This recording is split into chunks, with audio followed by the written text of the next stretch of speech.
Flight attendant rips up black girl's ticket not knowing her father owns the entire airline. The airport buzzed with an energy Leona hadn't quite felt before. It was a place of constant movement, wheels rolling, voices echoing, and announcements crackling overhead. Yet, amidst all that, she stood still, her hand clutching a single ticket in a worn leather passport. Today marked a milestone, her first solo flight. Leona adjusted the strap of her backpack, her mind still lingering on the past few days at the Young Innovators Conference. She had spoken on stage, shared ideas, and even inspired others. But now, as she waited to board, a familiar uncertainty crept into her chest. Her father's words echoed in her mind. "You're more than my daughter, Leona. You're your own force. Walk with humility, but never forget your worth." Maxwell Darnell wasn't just her father. He was a name that commanded respect in boardrooms. The silent architect behind Aerosky Global, one of the world's largest airlines. But he had never flaunted his success, and neither did she. Leona believed in earning her place, in standing quietly confident even when no one knew her name. And here, among the sea of travelers, she was just another passenger, a teenage girl in jeans and a navy blue sweater, with braids neatly tied back. Her heart thudded faster as she approached Gate 24. The flight to Bayshore City would take her home, to familiar streets and warm family dinners. Behind the counter stood a woman in a tailored uniform, her name tag reading Patricia. Her face was drawn tight, her eyes sharp and uninviting. Leona smiled politely. "Good afternoon," she said, offering her ticket and passport.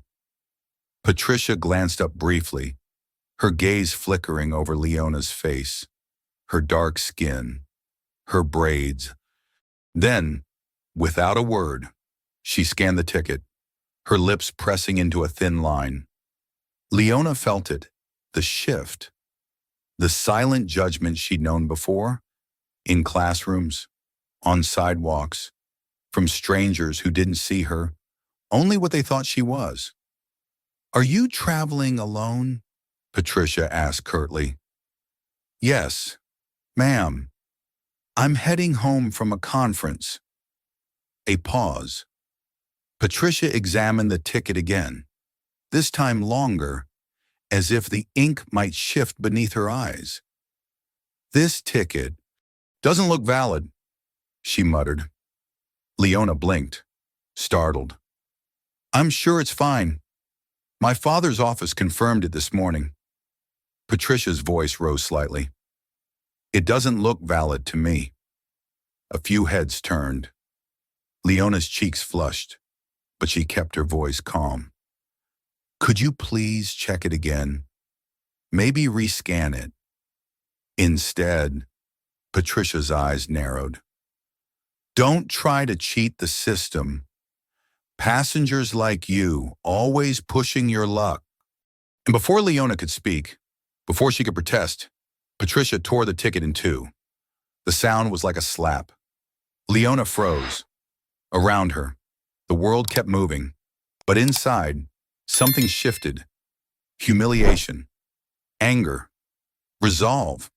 She wouldn't run. She wouldn't cry. With trembling hands, she reached for her phone. "Dad," she whispered when Maxwell answered, "I need your help." Who had built Aerosky Global from a modest fleet into an aviation empire. Yet, in this moment, none of that mattered. His phone vibrated sharply, and he glanced down at the screen. Leona. A small smile touched his lips as he answered, expecting a cheerful update from her first solo trip. But the voice that met him wasn't cheerful, it trembled. "Dad, there's a problem." His smile faded. "They won't let me board. The flight attendant said my ticket was fake." She tore it. Maxwell's heart pounded. There was a silence, heavy, almost deafening, before he spoke. Where are you now? Leona. By gate 24, she replied, her voice barely more than a whisper. I'm coming. He ended the call and stood still for a beat, the weight of her words sinking deep into his chest. Anger, fierce and protective, surged within him. He was not a man quick to temper, but hearing his daughter's humiliation stirred something primal. He made a brief call to his executive assistant. Clear my afternoon. I need the car at the front in 5. His staff looked on in surprise as he strode from his office, suit jacket in hand, face set in unwavering focus. This wasn't just about a ticket. This was about respect, about his daughter. Leona sat near the wide glass windows, the torn pieces of her ticket still clutched in her hand. The bustling world of the airport moved around her, but she felt isolated, as if she existed in a silent bubble of shame and confusion. Patricia, the flight attendant, continued processing passengers at the gate, her posture rigid, her eyes avoiding Leona entirely. Leona's phone buzzed. Dad, I'm here. Meet me at the information kiosk. Her heart leapt with a strange mix of relief and dread. She stood, drawing a deep breath, and walked with purpose, though every step felt heavy. As she approached the kiosk, she spotted him, Maxwell Darnell, tall, composed, with an intensity in his eyes that few ever saw. Leona, he greeted, pulling her into a firm embrace. Tell me exactly what happened.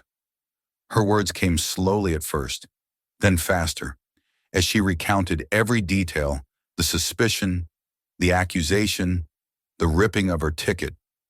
His jaw clenched, but his voice remained calm. Let's go, he said.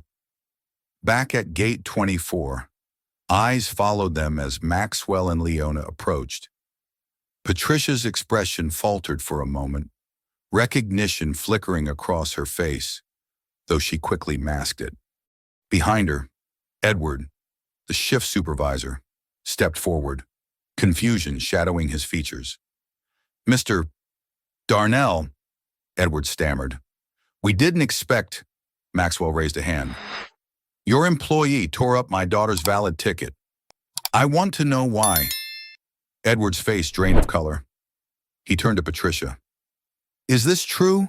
Patricia's lips tightened. I followed protocol. The ticket seemed suspicious.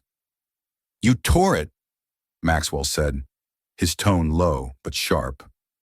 Without verifying, without cause, Patricia faltered. I was protecting the flight's integrity. I've seen fakes before. You saw what you wanted to see, Maxwell interrupted. You judged her without facts, without respect. A silence stretched between them. Passengers nearby whispered, watching the scene unfold. Edward, trying to regain control, gestured politely. Perhaps we can discuss this privately. Maxwell nodded, placing a hand gently on Leona's shoulder. Let's go. In a small office behind the check-in desk, they sat.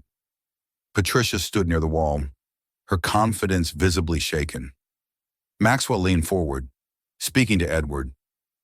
This isn't about special treatment. It's about decency. My daughter, any passenger, deserves respect. Edward nodded solemnly. I agree, sir. I apologize on behalf of our team. Turning to Patricia, Maxwell's voice softened, but it carried weight. Is there anything you'd like to say to Leona? Patricia hesitated, eyes downcast. I'm sorry. If I misjudged you. Leona looked at her, not with anger, but with something deeper, a quiet strength. It's not just about me, she said. It's about how you see people. Patricia didn't reply. After securing a new first-class ticket for Leona, Edward assured them of a formal investigation. Maxwell thanked him, though his mind was already turning to something greater. As they left the office, Maxwell turned to Leona. I want to do more than just fix this. Leona nodded. So do I. In the quiet of the airport lounge, they spoke of possibilities, of change, of creating a program real training, not just for appearances, but for transformation. Leona's eyes lit up with purpose. Let's make sure no one else feels like I did today. Maxwell smiled, proud. We will. The late afternoon sun spilled through the windows of the Darnell home, casting long, golden shadows across the polished hardwood floors. Leona sat at the dining table, a notebook open in front of her, pen in hand, her thoughts racing faster than she could write. Across from her, Maxwell Darnell sipped his coffee, watching his daughter with quiet admiration. It had been only hours since they returned from the airport, but already, Leona's mind was working not on vengeance, but on transformation. I can't just let this go, she said, breaking the silence. Maxwell nodded. I didn't raise you to... Leona looked up, her eyes fierce with purpose. It's not about Patricia anymore. It's about the system, about the people who think they can treat others like they don't belong. Maxwell leaned back, thoughtful. You want to fix more than a mistake. You want to shift a mindset. Yes, Leona replied. If we can create a training program, one that makes people look at their own biases, really reflect, we can change how they treat others. Not just at the gate, but everywhere. Her words were bold, but her hands trembled slightly as she gripped her pen. This wasn't just an idea, it was personal. The next morning, over breakfast, Leona shared her thoughts with Sophia, her mother, who listened intently while flipping pancakes. I'm proud of you, Sophia said gently. Turning pain into purpose takes strength, but don't take on too much. Leona smiled softly. I have to try. With her parents' support, Leona began outlining a plan. She reached out to friends she had met at the Young Innovators Conference, those who had spoken about diversity initiatives, social change, and corporate responsibility. By noon, she had arranged her first video call. Maxwell, meanwhile, began making discreet inquiries within AeroSky Global. As CEO, he could move mountains, but he wanted this to be Leona's vision. He would guide, advise, and support, but she would lead. That afternoon, Leona sat in the family study, laptop open, heart pounding as the screen flickered to life. Leona came the excited voices of her friends, Jasmine and Eli, both faces lighting up as they connected. Hey, Leona greeted, her nerves melting slightly. I need your help. As Leona recounted her experience, Jasmine's face darkened. That's unacceptable. Eli nodded.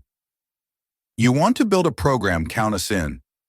They spent hours brainstorming ideas, flowed freely interactive modules, personal testimonies, scenario-based learning. They discussed the need for ongoing evaluation, anonymous feedback, and most importantly, leadership involvement. This can't be a one-time thing, Jasmine said. It needs to be part of the company's identity. Leona's mind sparked with possibilities. She took notes rapidly, feeling the pieces of a real, tangible plan falling into place. Within days, Leona, with Maxwell's guidance, crafted a formal proposal. It wasn't just about training, it was about redefining Aerosky Global's commitment to respect, inclusion, and human dignity. They included case studies on effective diversity training, statistics on employee satisfaction linked to inclusive workplaces, personal stories, Leona's, anonymized, a timeline for implementation. Maxwell reviewed the draft, impressed. "You've built something real here."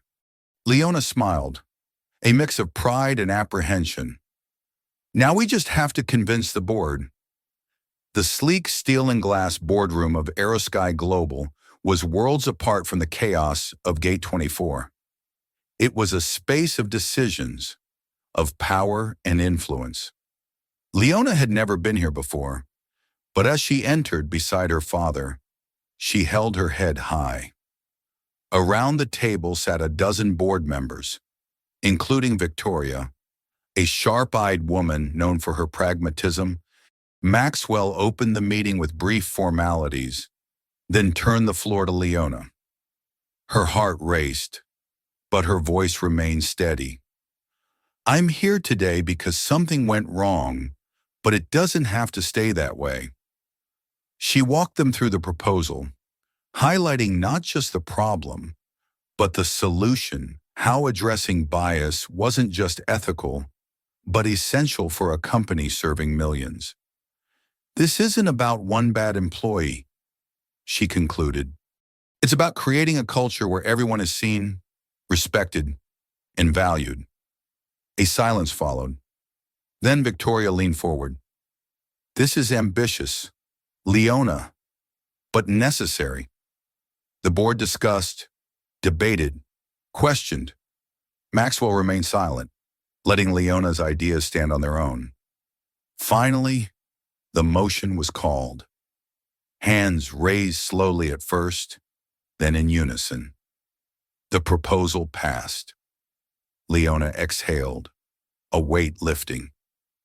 It wasn't the end, but it was a powerful beginning. Back home, Leona and Maxwell refined the next steps. Committees formed, led by HR, supported by Leona's team of young advisors. The pilot program would launch in a month, starting with volunteers, flight attendants, supervisors, gate agents. Leona worked tirelessly, balancing school with calls, meetings, and writing content. Elena, one of the first participants, sent a message after her session. "I never realized how small habits could hurt others. Thank you for helping me see." Leona read the message twice, her heart full. One evening, as she sat on the porch, the city lights twinkling below, Maxwell joined her. "You've done something rare, Leona," he said. "You didn't just react. You responded." She looked at him, thoughtful. "There's still more to do.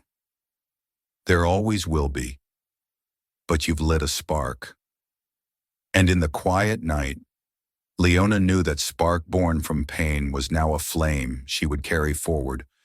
The buzz in the main conference hall at Aerosky Global's headquarters was different today. The usual corporate hum of numbers and forecasts had given way to something more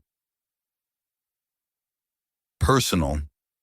On the wall, a simple banner read, "Respect in every interaction, the Human Experience Initiative." Leona stood near the back, her hands clasped together, watching as Edward, the shift supervisor from that day at Gate 24, addressed the first group of employees about to take part in the pilot version of the program she had helped create. She could hardly believe how far things had come. It had only been a few weeks since she stood in front of the board, heart pounding, presenting her vision. Now, the vision was moving, breathing, and about to touch real people who, like Patricia, might never have realized how deeply their biases affected others. The first session began with a short film. It didn't name Leona or her experience, but the story was familiar. A young traveler, treated unfairly by someone who saw only what they expected, not what was real. The room was quiet, the kind of quiet that comes from reflection, from discomfort. After the video, facilitators guided the employees through interactive exercises, situations they might face, decisions they might make, assumptions they might hold without knowing. Some looked uneasy, others engaged immediately, eager to explore. Leona noticed Elena, the flight attendant who had messaged her before, sitting near the front. Her face was serious, her eyes focused. When asked to share her thoughts, Elena spoke carefully. "I used to think I was fair to everyone," she admitted. "But now I realize, sometimes we judge before we even speak. I want to do better." Later that day, Leona sat in on a debrief with some of the employees. One of them, a security officer named Darius, spoke about his own shift in thinking. "I've had days where I'm tired, stressed. It's easy to get short with passengers. But now I see how that can escalate, how it feels from their side. This gave me tools to step back, to reset." Leona felt a flicker of pride. This was exactly what she had hoped for, not just compliance, but connection. She sent a quick message to her friends Jasmine and Eli, who had helped her shape the program. "It's working. Slowly, but it's real." As the program continued, something unexpected happened. Edward informed Maxwell that Patricia, the former flight attendant, had requested to speak privately. Though she had been dismissed, the ongoing investigation and resulting changes had stirred something in her. When Leona heard, her emotions tangled, curiosity, anger, and something else. Maybe closure. Maxwell looked at her gently. "You don't have to see her." But Leona shook her head. "I want to." In a small meeting room, Patricia sat stiffly, her hands folded on her lap. She looked older than Leona remembered, as if weeks of reflection had worn on her. Leona entered quietly, Maxwell at her side. Patricia stood. "Thank you for coming." Leona nodded, cautious. "I've had time to think," Patricia began, her voice faltering. "I didn't see you that day. Not really. I saw my assumptions, and I was wrong." Leona didn't speak. She wanted to hear more. "I've worked in this industry for years. I thought I was good at reading people. But I wasn't reading. You were just a girl, trying to go home. I let my fears, my bias, lead me." Maxwell watched, his face unreadable. Patricia continued. "I know I can't undo what I did, but I wanted you to know I've started attending community sessions. I want to learn." There was a long pause. Leona's heart softened slightly. Not forgiven, not forgotten, but maybe understood. "Thank you for telling me," Leona said softly. "What you did hurt me, deeply. But if you're truly learning, that matters." Patricia nodded, her eyes misty. "I'm sorry." In the following weeks, feedback from the pilot program poured in. Some employees resisted feeling it was unnecessary or too politically correct. But many embraced the chance to grow. Leona, with Jasmine and Eli's help, adjusted the materials. They included more real-world scenarios, more diverse voices, and space for open dialogue. Maxwell provided support, ensuring the board saw the progress. Victoria, the once skeptical board member, had become an unexpected ally. "This is good," she told Maxwell in a meeting. "We need more of this." News of the initiative slowly reached the media. Though no official details about Leona's experience were released, speculation grew. One journalist reached out to Maxwell, requesting an interview. He declined. "It's not about headlines," he told Leona. "It's about hearts." Leona smiled, grateful. She didn't need the world to know her name, only that the work continued. After 2 months, the board voted to make the Human Experience Initiative mandatory for all employees, from top executives to ground crew. Leona attended the announcement event, standing quietly at the back. Maxwell took the stage. "We serve millions of people every year. Every one of them deserves respect, dignity, and care. This program ensures we never forget that." Applause filled the room. That evening, back home, Leona sat in her room, gazing out at the city lights. Sophia entered, a cup of tea in hand. "You've done something beautiful," she said.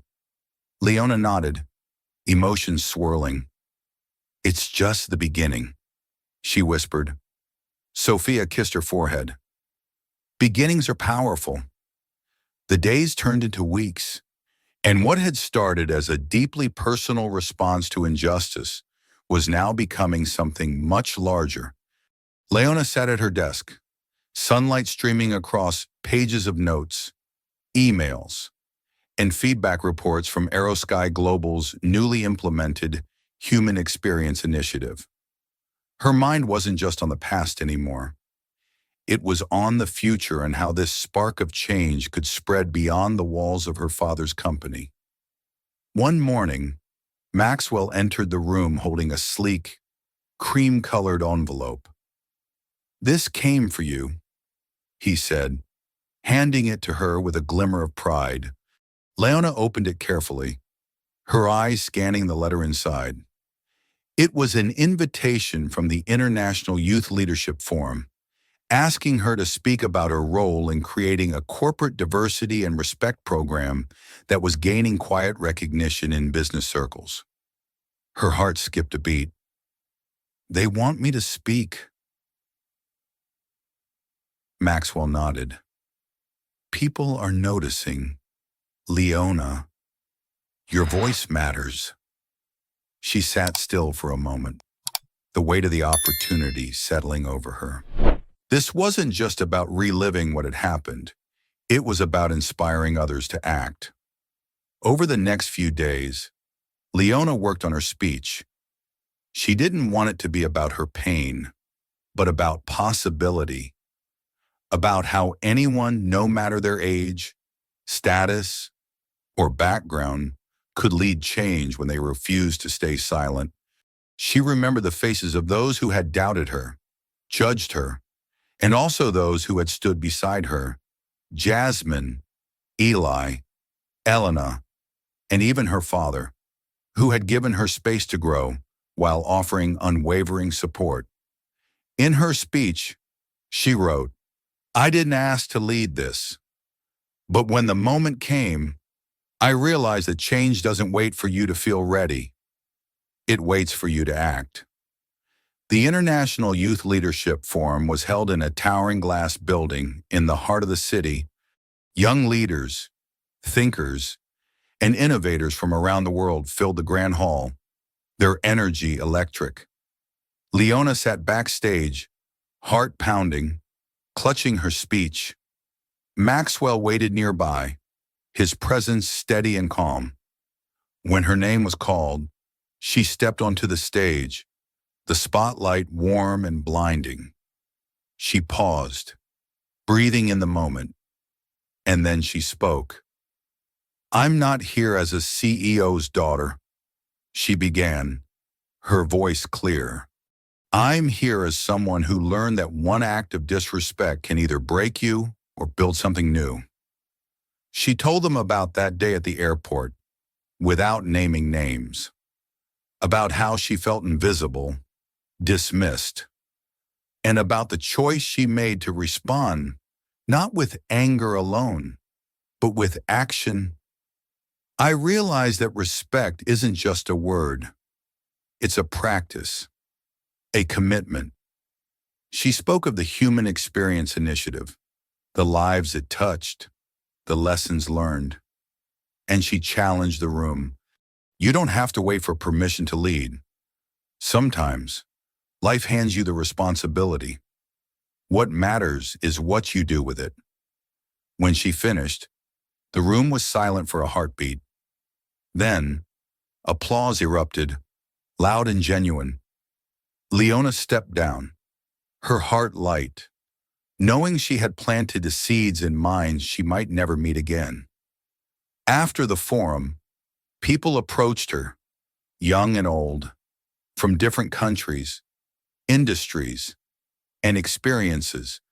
Some shared stories of their own struggles.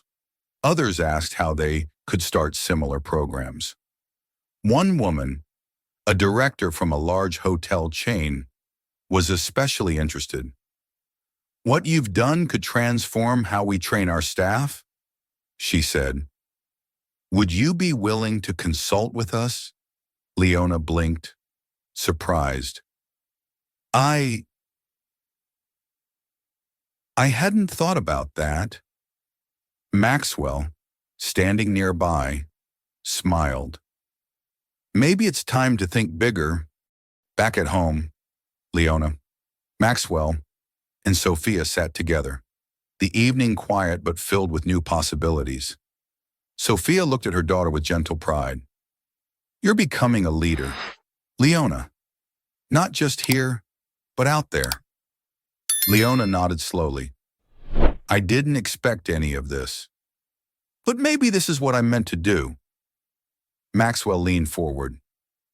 If you want to take this further beyond Aerosky, we can help. But it has to stay true to you.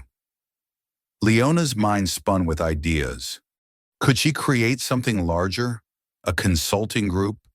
A youth-led initiative? Something that helped companies worldwide rethink how they treat people? Her heart raced, not with fear, but with possibility. A few days later, while Leona was reviewing some updated feedback from Aerosky employees, her phone buzzed. It was Edward. Leona, he said, his voice thoughtful. I wanted to let you know. The board's been reviewing the results of the program. They're thrilled, and they want to make you an official advisor. Not just as Maxwell's daughter, but in your own right. Leona was stunned. You've earned this, Edward continued. And we think you can help shape where this company goes next. Weeks later, Leona found herself back at Gate 24. This time, she wasn't flying alone. She stood with Maxwell, watching passengers board, noticing the staff now part of a culture she had helped shape. Edward approached her, smiling. We've come a long way, haven't we? Leona nodded, feeling the weight of the journey behind her. As she looked around, she saw not just a gate or an airport, but a symbol of what had been and what could be. Maxwell placed a hand on her shoulder. Ready for the next flight? He asked. Leona smiled. Always. The air was crisp as Leona stepped off the plane in Geneva, Switzerland, a place she had only seen in books and documentaries. Now, she stood here not as a tourist, not as Maxwell Darnell's daughter, but as a speaker, a leader, and a visionary. Her journey from that humiliating day at Gate 24 had taken her places she could never have imagined. Today, she was attending the Global Equity and Inclusion Summit, invited to share her experience in the story of how one moment of injustice sparked an entire movement within Aerosky Global. And now, beyond. Inside the sleek, modern conference center, banners line the walls, each one carrying words like diversity, equity, respect, and transformation. Delegates from over 50 countries fill the auditorium, CEOs, policymakers, activists, students, each eager to learn, connect, and contribute. Leona felt a familiar flutter in her chest as she reviewed her speech backstage. But unlike the trembling anxiety she once knew, this was different. It was excitement, the kind that comes when you know you are exactly where you're meant to be. As she waited, her thoughts drifted not to the fame or recognition, but to the people. She thought of Elena, who now led peer training groups for new flight attendants, using the Human Experience Initiative as a model. She remembered Darius, who had become an advocate for de-escalation techniques in airport security, helping reduce conflict and build trust. And yes, she thought of Patricia, whose initial cruelty had started it all, but who, after months of reflection and community work, had sent Leona a letter. I don't expect forgiveness, but I want you to know you've made me see the world differently. Thank you for not turning away. That letter stayed folded in Leona's journal, a reminder of how even those who fail us can still change.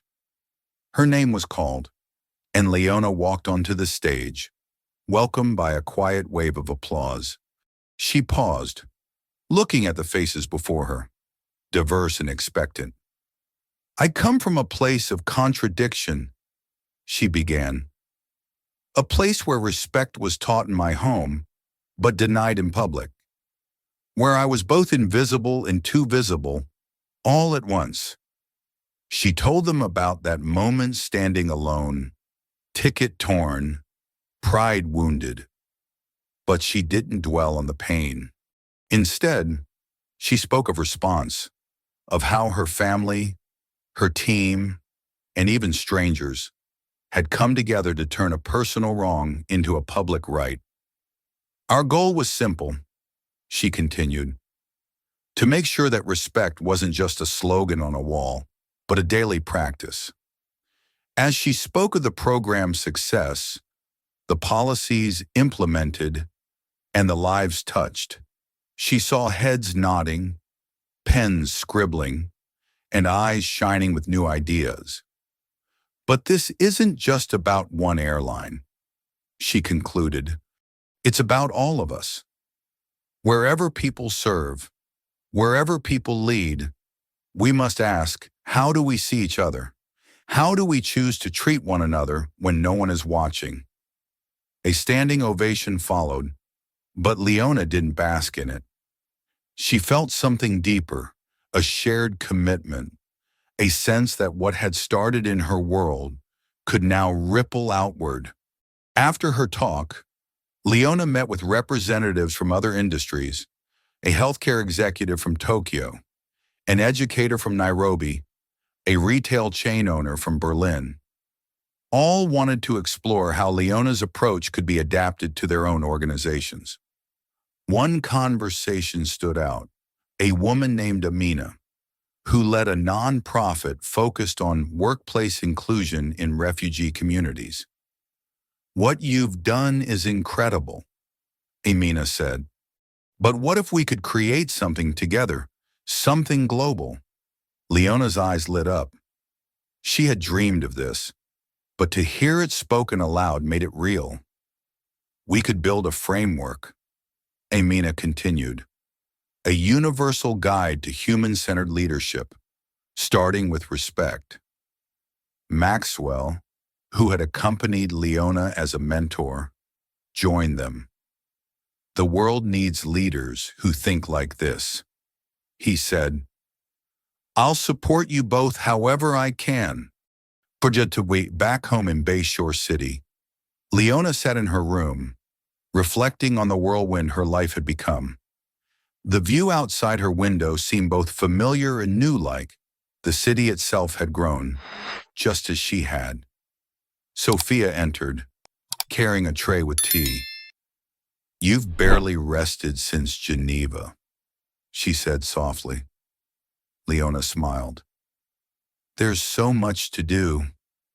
Amina and I have already drafted an outline for the global initiative, and I've been asked to write a piece for the International Business Journal." Sophia sat beside her. "I'm proud of you, but remember, impact is a marathon, not a sprint." Leona nodded. "I know, but I feel alive, like I've found what I'm meant to do." A month later, with support from Aerosky and several global partners, Leona and Amina launched the Human Dignity Foundation, a nonprofit dedicated to promoting respect, equity, and empathy in workplaces worldwide. Their mission to ensure that every individual, regardless of background, is seen, heard, and valued where they live and work. Leona was no longer just responding to what had happened to her. She was leading a movement for lasting change. One evening, after a long day of meetings and planning, Leona stood on the balcony of her family's home, looking out at the stars. Maxwell joined her, a familiar comfort at her side. "You've created something that will outlive you," he said. Leona turned to him, her eyes reflecting both the weight and joy of that truth. "I just want to make sure that no one ever has to feel the way I did that day," she said quietly.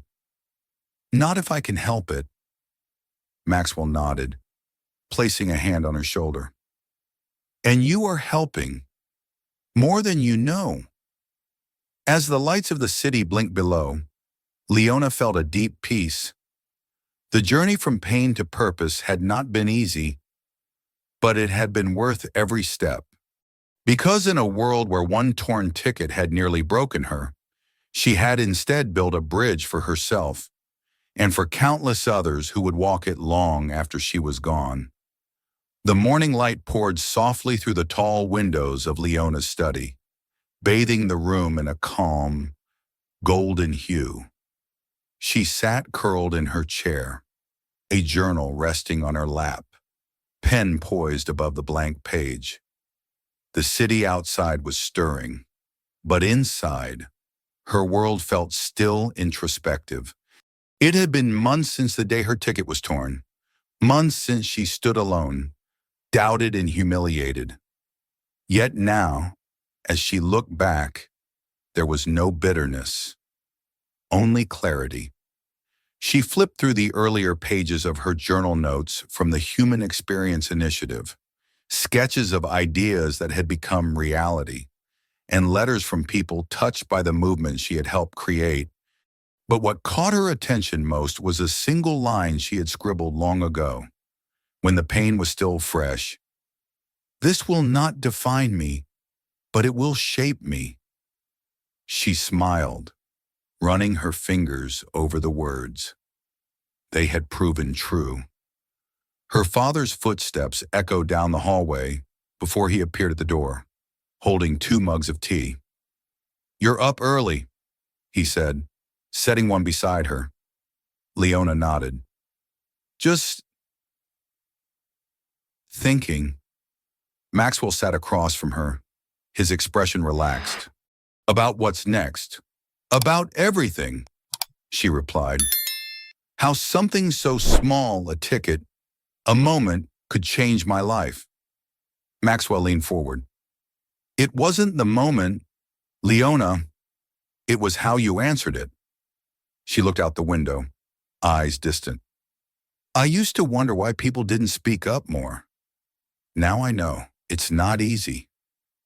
"But you did," he reminded her. "And because of that, others will."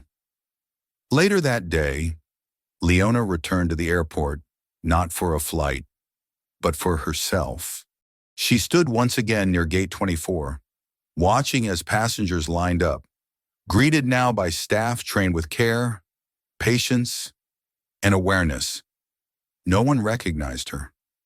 And that was just how she wanted it. She didn't need recognition. She needed to remember. Remember why she started. Remember who she was before the world tried to tell her otherwise. And remember the quiet promise she had made, not just to change systems, but to remain true to herself, no matter how far the journey took her. She reached into her bag, pulling out a folded piece of her old, torn ticket. She had kept it, not as a token of pain, but as a symbol of transformation. With a deep breath, she slipped it into a nearby trash bin. Some things were no longer needed. What remained was her voice, her strength, and a future she would continue to shape, not through force, but through quiet, unwavering conviction. And as she walked away, she knew this was only the beginning. Life often presents us with moments we don't expect, some that uplift us, and others that challenge everything we believe about ourselves and the world around us. But what defines us is not the moment itself, it's how we respond. You may face judgment, unfairness, or even humiliation. People might underestimate your worth or dismiss your voice. But remember this, no one can take your value unless you let them. In the quiet spaces after pain, you have a choice to stay wounded or to rise with purpose. Let adversity become a teacher, not a prison. Let your response be grounded in dignity, strength, and vision. True power doesn't come from reacting in anger, but from transforming pain into action that uplifts not just yourself, but others. You don't need to be famous or wealthy to spark change. Sometimes, the most lasting impact comes from those who choose to act with courage in ordinary moments.